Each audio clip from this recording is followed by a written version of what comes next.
Do you live in a house or a home? Are you in it for the money or the love? Is it perfect or is it real and still perfect?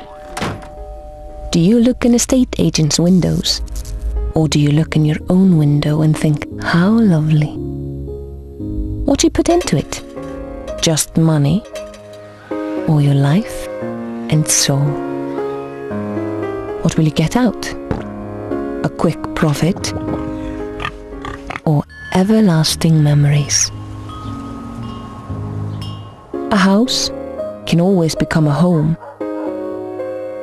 Love, not money, is what gives a home a soul, and a home soul is not for sale.